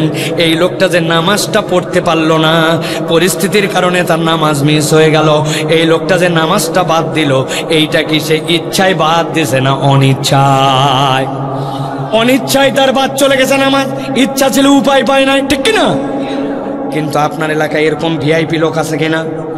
আসরে আজান হয়ে গেছে, উনি তখনও ঘেরের মধ্যে মালকাচ্চা দিয়ে কাজ করে, ক্যারাম বোর্ড খেলে, চায়ের দোকানে আড্ডা মারে, ইচ্ছা মতো ঘোরাফেরা করে, মোবাইল ঠেলে আর ফেলে, মসজিদের পাশ দিয়ে সাইকেল মেরে চলে যায়, মসজিদের পাশ দিয়ে মোবাইল দিয়ে চলে যায়, মসজিদের পাশেই দোকান, ওই দোকানে বসে আড্ডা মারে, কোনো অজুহাত নাই। কিন্তু নামাজ তার প্রতি ফরজ, জানার পরেও আল্লাহর ঘরে সাড়া দেয় না, নামাজ পড়ে না। এরকম মুসলমান আপনার এলাকায় আছে না নাই? এবার বুঝে থাকলে বলতে হবে, এই লোকটা যে নামাজ বাদ দিল, এইটা কি অনিচ্ছায় না ইচ্ছায়? একটা মুখ বন্ধ থাকলে খবর আছে, এটা কি অনিচ্ছায় না ইচ্ছায়? ভালো করে গভীর মনোযোগ খেয়াল করেন। আল্লাহ বলছেন, নাবা আল্লাযী আতাইনাহু আয়াতিনা, আমি যাকে আয়াত দিয়েছিলাম, ফানসালাখা মিনহা, সে জানতো কোনটা সত্য, জানতো কি করা লাগবে, কিন্তু পণ্ডিতি করে নিজের বুদ্ধি খাটায়া ফানসালাখা মিনহা, সে সেখান থেকে মুখ ফিরায় নিছে। আল্লাহ বলছেন এটা দোষ নম্বর 1। যেই না কেউ আল্লাহর বিধান মেনে না মেনে জেনে বুঝে মুখ ফিরায় নেবে, আল্লাহ বলছেন সাথে সাথে সে একটা 2 নম্বর দোষের মধ্যে নিমজ্জিত হবে। আল্লাহ কোরআনে বলছেন, নবী জানান, ফাআতবাহুশ শাইতানু ফাকানা মিনাল গাওয়িন, যেই ব্যক্তি আল্লাহর বিধান জেনে বুঝে মুখ ফিরায় নেবে, হককে গুরুত্ব দিবে না, আল্লাহর বিধান হক জানার পরেও তার পক্ষ অবলম্বন করবে না, দুনিয়ার স্বার্থে ব্যক্তি স্বার্থে নানান অজুহাত দিয়ে মুখ ফিরায় নেবে, আল্লাহ বলছেন ফাআতবাহু, সাথে সাথে তাকে অনুসরণ করবে।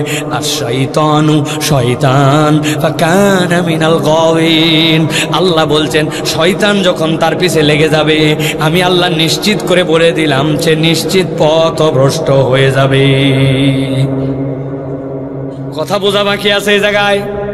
এই জন্য আপনারা ঠিকটা বুঝে বলতে পারেন নাই। মাঝে মাঝে আমরা আমাদের বাচ্চাদেরকে বকা দেই, আপনাদের সাতক্ষীরায় দেয় কিনা খেয়াল করেন তো।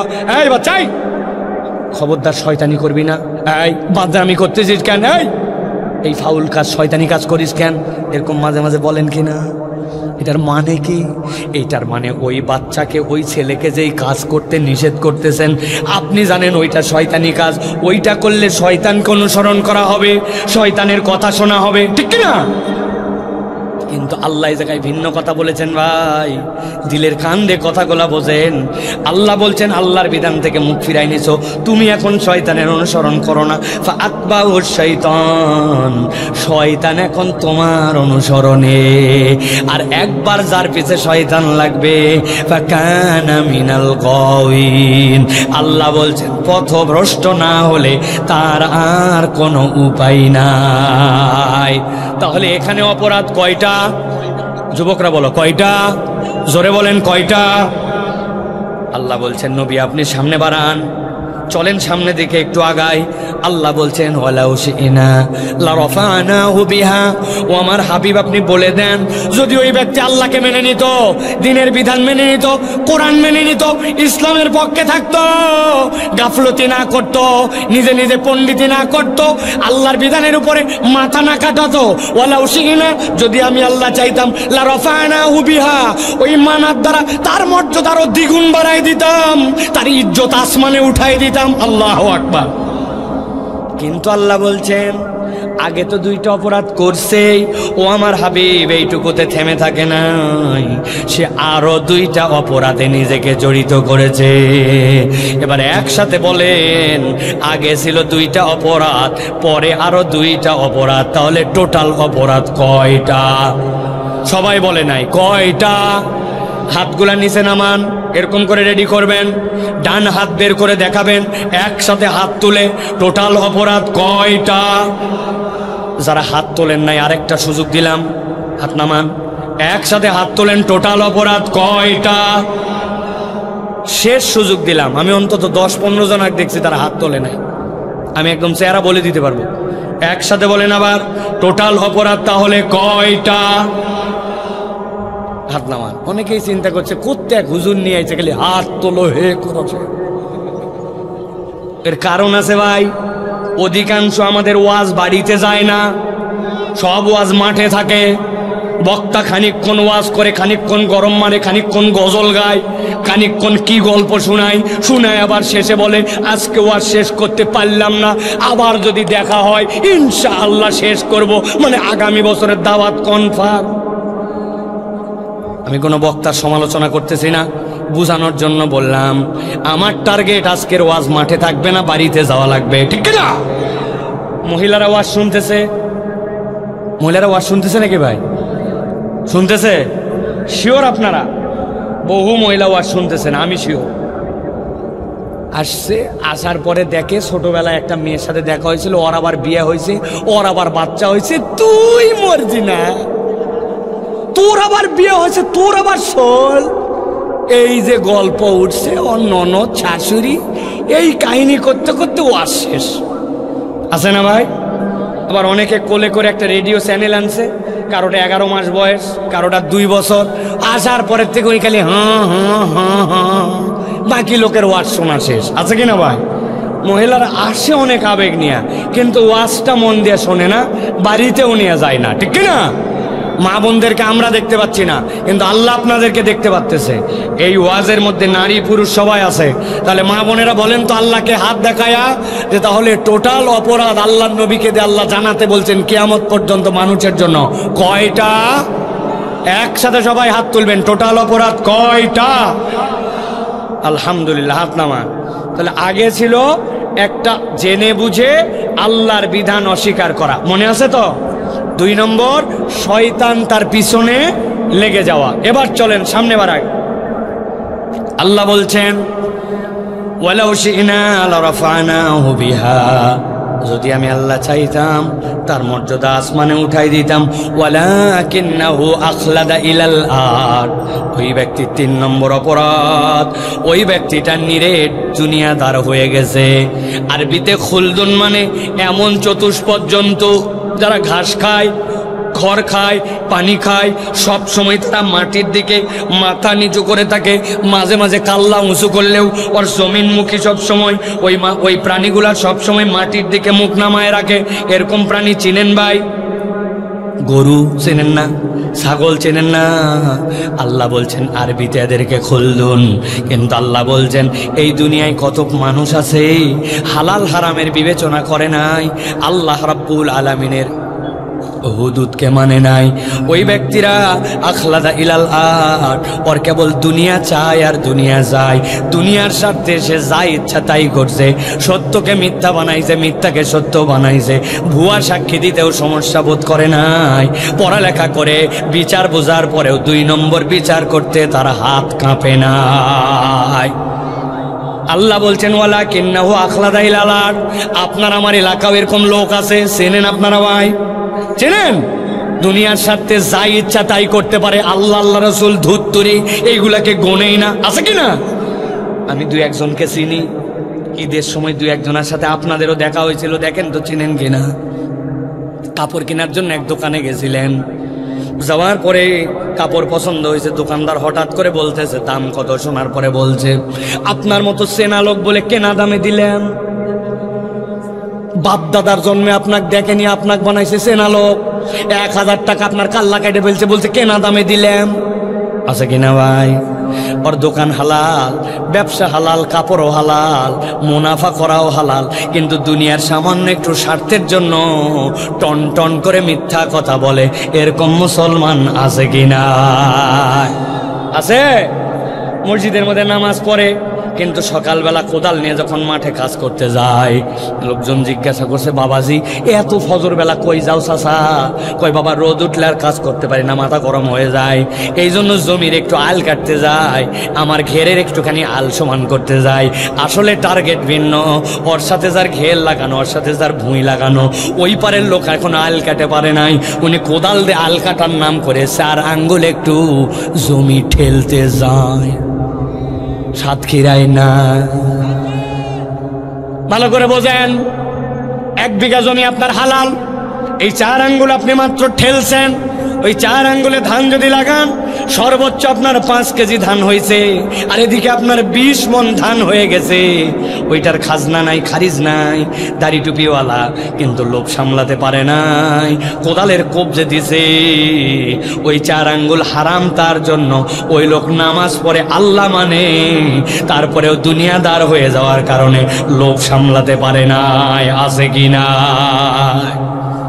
কত মুরব্বী আছে যায় দেখেন, বুড়া হয়ে গেছে, হজ করে আসছে, কিন্তু এখন পর্যন্ত বোনের জমি ফেরত দেয় নাই। বোন জমি চাইতে আসলে বলে, বোন রে, ভিটার জমির ভাগ নেওয়া লাগে না, সংসারে বরকত হয় না, বদমাইশ নম্বর 1।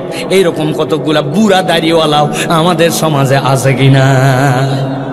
বোনকে ঘুরায়, এখন পর্যন্ত জমি দেয় না, অথচ হজ করা শেষ। বাপ বলে গিয়েছিল, আমি মরার পরে ইনসাফ মতো বন্টন করে দিস। আল্লাহ বলছেন, ওয়ালাকিন্নাহু আখলাদা ইলালা, দেখতে মানুষ মানুষ মনে হলেও আল্লাহ বলছেন এরা চতুষ্পদ জন্তুর থেকেও নিচে। ভালো করে বোঝেন, এটা 3 নম্বর অপরাধ। গভীর মনোযোগে খেয়াল করেন, আল্লাহ বলছেন, নবী জানান তাদের 4 নম্বর একটা অপরাধ আছে। কি অপরাধ? আল্লাহ বলছেন, ওয়াত্তাবা হাওয়া ফামাসালুহু কামাসালিল কালব ইন তাহমিল আলাইহি ইয়ালহাস আও তাতরুকুহু ইয়ালহাস যালিকা মাসালুল কওমিল্লাযীনা কাযযাবু বিআয়াতিনা।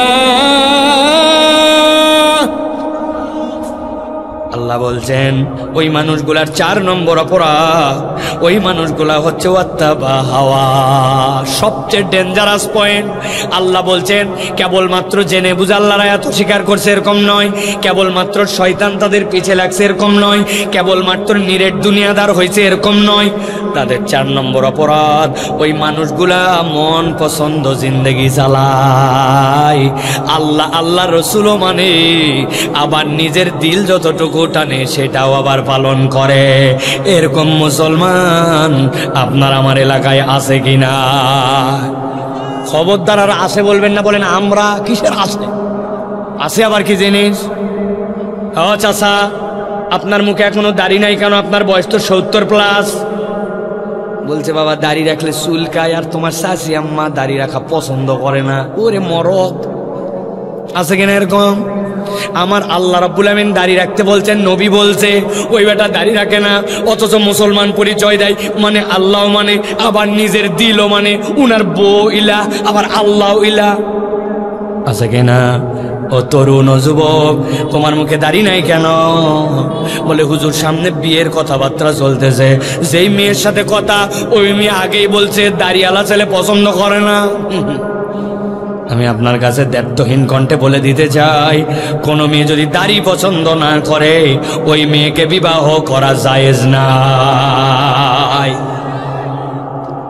আমার আল্লাহ বলছেন, ওয়া ইন্নাকা লাআলা খুলুকিন আযীম, ও আমার হাবিব, আপনাকে আমি পৃথিবীর জন্য role model, smart man of the world till to the কিয়ামত, কিয়ামত পর্যন্ত আপনাকে আমি শ্রেষ্ঠ স্মার্ট বানালাম। আর আপনি বলতেছেন দাড়ি রাখলে আনস্মার্ট লাগে।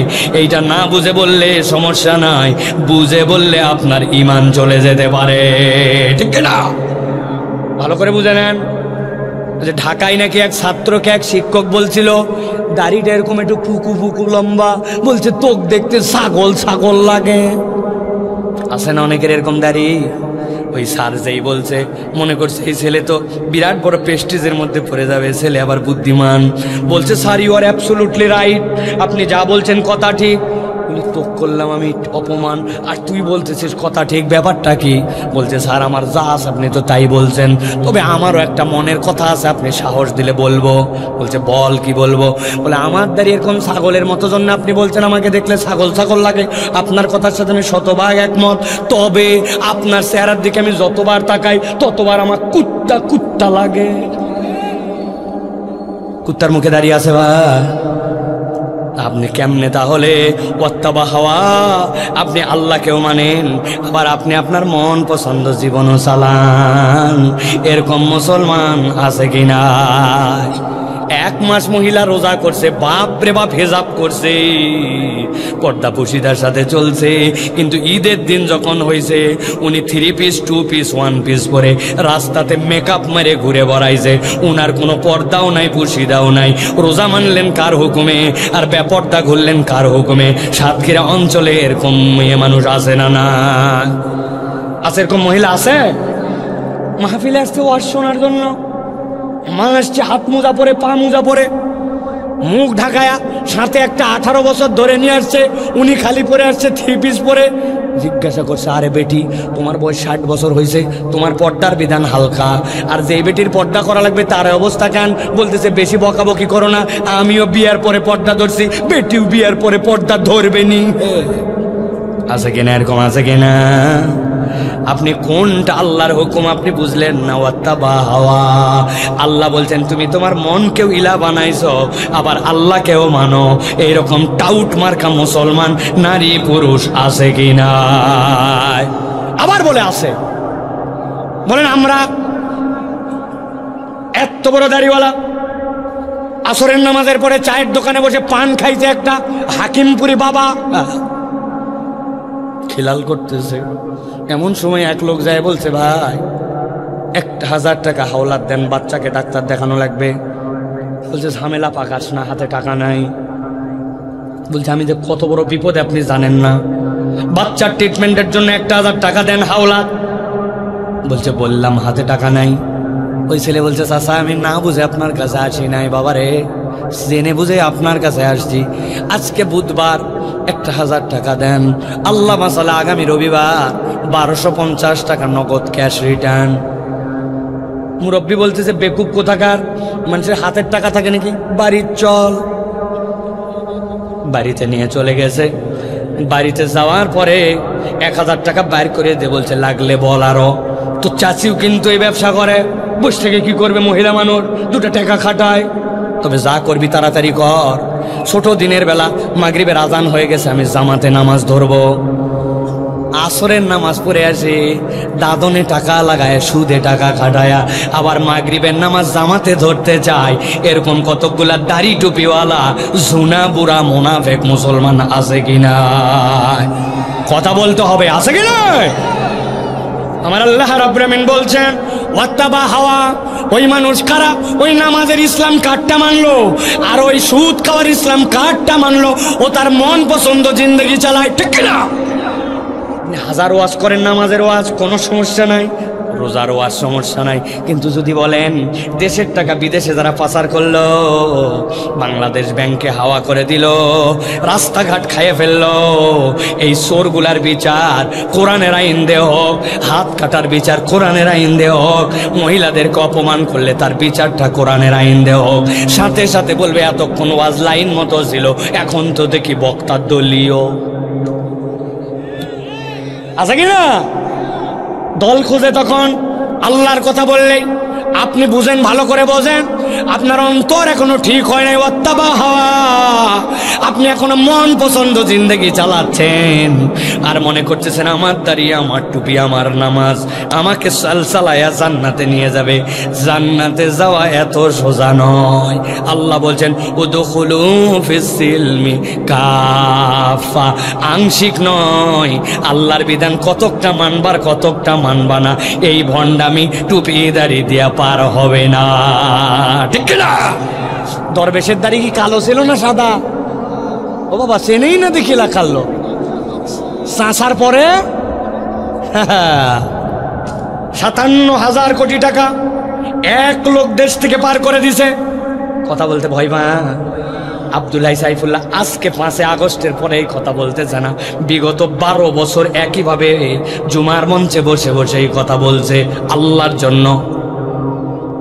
ভালো করে খেয়াল করেন, 4টা অপরাধ, গভীর মনোযোগ, কথা শেষ আমার, ঠান্ডা মাথায় ফিনিশিং।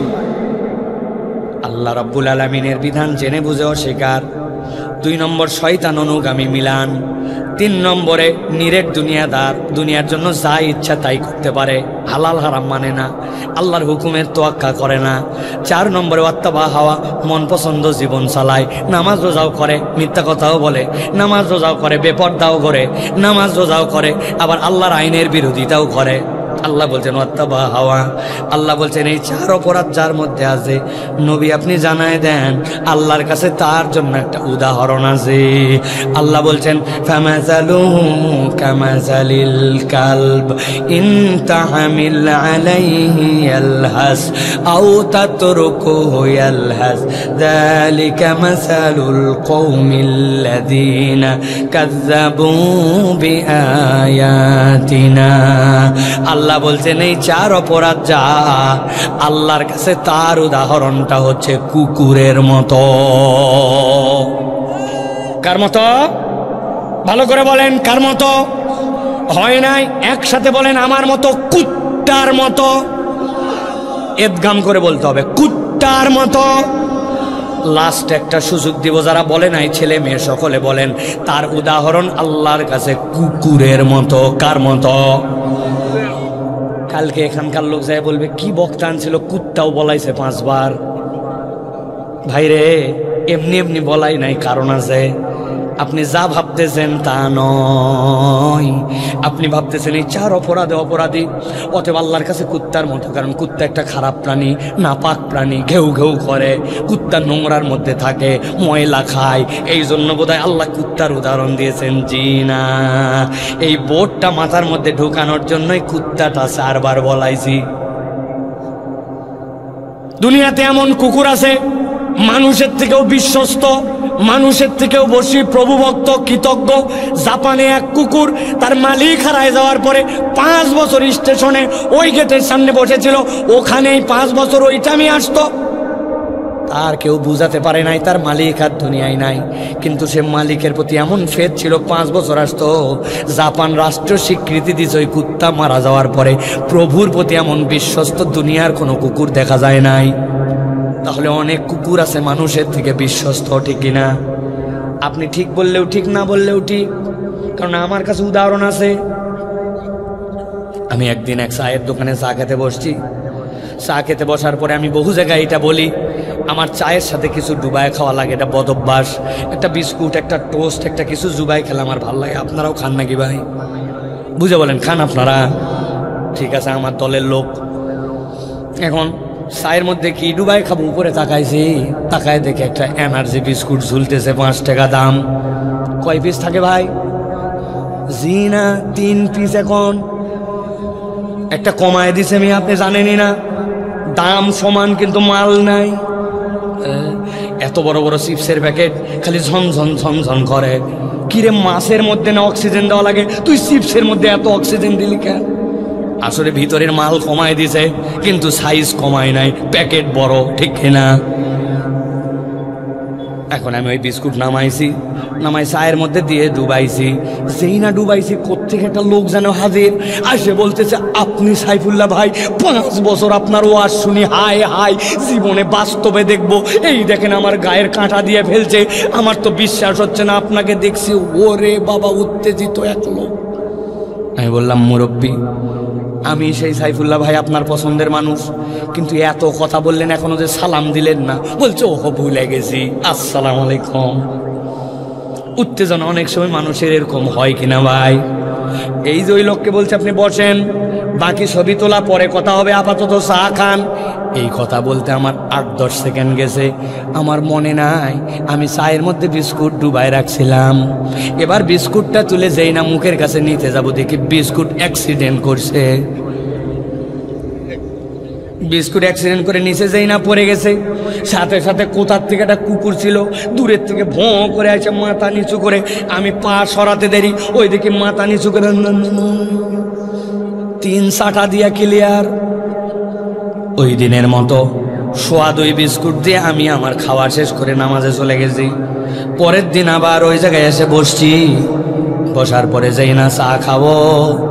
চা খাওয়ার আগেই দোকানে অর্ডার করা মাত্র দেখি কোত্তাটা কুত্তা আসছে, মাথা নিচু করে লেজ ডাউন দিয়া এরকম এরকম করতে করতে আমি দোকানদারকে বললাম, ভাই কুকুরটা সরান, নামাজ পড়তে যাবো, গায়ের সাথে লাগলে নাপাক লেগে থাকলে মুসিবত। বলছে হুজুর আপনার গায়ে ওই লাগাবে না, কিন্তু ওই কুকুর তো আপনার অপরিচিত না। আমি বললাম কোত্থেকে আমার আবার পরিচিত কুত্তা আসলো? বলছে গতকালকে যে কুকুরকে আপনি একটা বিস্কুট খাওয়াইছিলেন, এটা ওই কুকুর। তাকায় দেখেন লেজ নামানো, কান নামানো, মাথা নিচু করে আপনার কাছে কৃতজ্ঞতা জানাতে আসছে। আমি সাতক্ষীরার মুসলমানের কাছে প্রশ্ন রাখতে চাই, যেই কুকুর মাথা নামায় আজকে কৃতজ্ঞতা জানায়, লেজ নামায় আমার কাছে বিনয় প্রকাশ করে, ওই কুকুরকে কি গতকালকে আমি বিস্কুট খাওয়াইছিলাম নাকি বিস্কুট পড়ে গেছিল? বিস্কুট খাওয়াইছিলাম না বিস্কুট অ্যাক্সিডেন্ট করছিলাম? ভালো করে মাথার মধ্যে নিয়ে ফেলেন। একটা পড়ে যাওয়া বিস্কুট চেটেকে কুকুর পরের দিন কৃতজ্ঞতা জানায়, কিন্তু এমন অনেক মানুষ খুঁজে পাবেন টাকা হাওলাত দিয়েছেন, নেওয়ার সময় কি অনুনয় বিনয়। এখন আপনার ফেরত নেওয়া দরকার, ওই লোকের আর পাত্তা নাই। আপনি তার বিপদের সময় আগায় গেছেন, এখন আপনার একটু কল্যাণ দরকার, এখন ওই লোক আপনাকে আর পাত্তা দেয় না। তার যখন অভাব ছিল, তার যখন বিপদ ছিল, মুসিবত ছিল, তার পাশে দাঁড়াইছেন, এখন আপনার একটু প্রয়োজন, আপনাকে চেনে না। উপকার তো দূরের কথা, সুযোগ পাইলে বাঁশ দিতেও ছাড়ে না। এরকম মানুষ আছে কিনা? আছে? ভালো করে বোঝেন। তাহলে আল্লাহ বললেন ফামাসালুহু কামাসালিল কালব, ওই 4 দোষে দুষ্ট যারা, আল্লাহ বলছেন তাদের উদাহরণ কুত্তার মতো। কার মতো? কুকুর তো মানুষের থেকে অনেক ক্ষেত্রে ভালো। কেন আল্লাহ কথা বললেন? আল্লাহ বলছেন, নবী ব্যাখ্যা করেন। আল্লাহ বলতেছেন ইনতাহমিল আলাইহি ইয়ালহাস আও তাতরুকহু ইয়ালহাস যালিকা মাসালুল কওমিল্লাযীনা কাযাবু বিআয়াতিনা। ও আমার হাবিব জানায় রাখেন, কুকুরের একটা চরিত্র আছে। কুকুরের পিঠে কেউ বোঝা চাপায় না, কিন্তু কুকুরকে যদি কেউ বোঝা চাপায় তাও হাঁপায়। কুকুরকে স্বাভাবিকভাবে দাবড়ানি দিলেও সে হাঁপায়। লাহাসুন শব্দের অর্থ পিপাসা লেগে গেলে জিহ্বা বের হয়ে যায়। কুকুরের পিপাসা লাগলে শীতকালেও জিহ্বা বের হয়, গরমের দিনেও বের হয়, দৌড়ালেও বের হয়, থেমে থাকলেও বের হয়। আল্লাহ বোঝাতে চান, কুকুর যেরকম লোভাতুর, কুকুরের যেরকম জিহ্বা বের হয়, এটা সব সময়ের জন্য। কুকুর যেরকম অস্থির, আমি আল্লাহ তোমাকে জানায় রাখলাম, তুমি যেই হও না কেন, আল্লাহর বিধান যদি জেনে বুঝে অস্বীকার করো, শয়তান তোমার অনুগামী হয়, নিরেট দুনিয়াদার হও। আর তোমার যদি নিজের মন পছন্দ জীবন চালাও, আমি আল্লাহ গ্যারেন্টি দিলাম, দুনিয়া আখেরাত তোমার জীবনটা ওই কুকুরের মতো অস্থির আর কুকুরের মতো অভাবযুক্ত হবে। হিসাব মিলান, ঠিকঠাক বলার দরকার নাই। আপনার আমার জীবনে স্থিরতা নাই, চাই আরো চাই, চাওয়ার কোনো শেষ নাই, যত পাই আরেকটু চাই। কথা ঠিক না? ও হুজুরও বাদ নাই, সবার জীবনের কম। আমার তরুণরা ভাবতেছে হুজুর আপনার ওয়াজ রাখেন তো। দুনিয়া এখন updated modern world, 5G world, 6G world, এখন একটু অস্থিরতা থাকবে। দেখেন না, টাওয়ারের কারণে ডাবের ভিতরের পানি চলে যাচ্ছে, তো মানুষ তো একটু অস্থির হবে। আমার কথাও তাই, দুনিয়ার জীবন একটু অস্থির পার করলামই, কিন্তু আল্লাহ কেবল দুনিয়ার জীবনের কথা বলেন নাই। মানুষের একদিন খাটলি নামক যানবাহন তার সামনে এসে যাবে, মৃত্যু হয়ে তার এই জিন্দগিটা পার হয়ে যাবে, কবরের জীবন শুরু হয়ে যাবে। আমি আপনার বিবেকের কাছে জিজ্ঞাসা করতে চাই, দুনিয়া না হয় পার করলাম এরকম করেও, কিন্তু কবরে যাওয়ার পরেও জীবনটা যদি কুত্তার মতো হয়, তাহলে ওই দিন কি আর বাঁচার কোনো উপায় থাকবে? কথা বলেন, থাকবে? আল্লাহ রাব্বুল আমিন বলতেছেন, ও আমার হাবিব শেষ করেন, আমিও শেষ করি। আল্লাহ বলছেন, যালিকা মাসালুল কওমিল্লাযীনা কাযযাবু বিআয়াতিনা। এটা সব কওমের জন্য উদাহরণ নয়, এটা ওই কওমের জন্য উদাহরণ যাদের কাছে আল্লাহর আয়াত আসার পরেও, বুঝানোর পরেও, রাত 12:15 পর্যন্ত ওয়াজ করার পরেও, তারপরেও বাড়িতে যাই বলবে আল্লাহর আয়াত না মানলে কি হয়। আল্লাহ বলছেন ফাকসুসিল কসাসা লাআল্লাহুম ইয়াতাফাক্কারুন। হাবিব আপনাকে দায়িত্ব দিলাম, আপনি কি ইচ্ছাটা জানাই দেন, ঘটনাটা বলে দেন, আশা করা যায় তারা চিন্তা ভাবনা করবে। দুইটা প্রশ্ন দিয়ে আমার আজকের আলোচনা শেষ। আমরা কি আমাদের জীবনটা কুকুরের চাই না মানুষ? আল্লাহকে এক হাত তুলে দেখাতে হবে, কুকুর না মানুষ? সবাই আল্লাহ রাব্বুল আমিন কবুল করে। আল্লাহ বলছেন মানুষের জীবন কিভাবে হবে, ফাকসুসিল কসাসা লাআল্লাহুম ইয়াতাফাক্কারুন। জানায় দেন, আশা করা যায় তারা চিন্তা করবে। আগের ঘলঘলিয়ার মাঠের আগত মুসলমান আর এই ওয়াজ শোনার পরের মুসলমান এক হবে না। লাআল্লাহুম ইয়াতাফাক্কারুন, আশা করা যায় তারা চিন্তা করবে। তাহলে আমরা চিন্তা ভাবনা করে আমাদের আগামীর পদক্ষেপ ফেলতে যদি রাজি থাকি, তাহলে আল্লাহকে লাস্ট কষ্ট করে দেখাই, আল্লাহ আমরা চিন্তাশীল হিসাবে যেতে চাই। রাজি আছি ইনশাআল্লাহ? কি চিন্তা করব? জেনে বুঝে আল্লাহর আয়াত অস্বীকার করব না, শয়তানের অনুসরণকারী হব না, ইচ্ছা মতো মন পছন্দ জিন্দেগি চালাবো না, আর আল্লাহ তোমার দিকে তাকায়া জীবন চালাবো, নিরেট দুনিয়াদার হয়ে জীবন চালাবো না। রাজি আছি? তাহলে চাই কি কুকুর না মানুষের জীবন? মানুষ। তাহলে মানুষ চিন্তা করে চলবে ইনশাআল্লাহ। আমাদেরকে কবুল করেন। বহুতবার আপনাদেরকে হাত উঠাইছি, গভীর রাত পর্যন্ত বসায় রাখছি, অনেক কথা মুখ দিয়ে জোর করে বের করছি। এগুলো একটাও আমার জন্য নয়, সকলের জন্য, যাতে করে আজকের আলোচনার পরে আমার এলাকায় বেনামাজি কমে, মিথ্যা বন্ধ করে, বউকে গালি দেয় যেই লোকেরা, মুখটাকে যেন হিসাব করে চলে, চোখ দিয়ে হারাম দেখে, ওর মোবাইলগুলা যেন ডিলিট করে, কান দিয়ে যেন গান শোনা হয় না, ইসলামের পক্ষে যেন আমার হৃদয়ের নিবেদন অন্তর থেকে আসে, এই টার্গেটে আমি এই কথা কয়টা বলেছি। আল্লাহ আমাদের আজকের আয়োজন, আজকের এই মহান উদ্যোগকে আল্লাহ রাব্বুল আমিন কবুল করেন, বলেন আল্লাহুম্মা আমিন।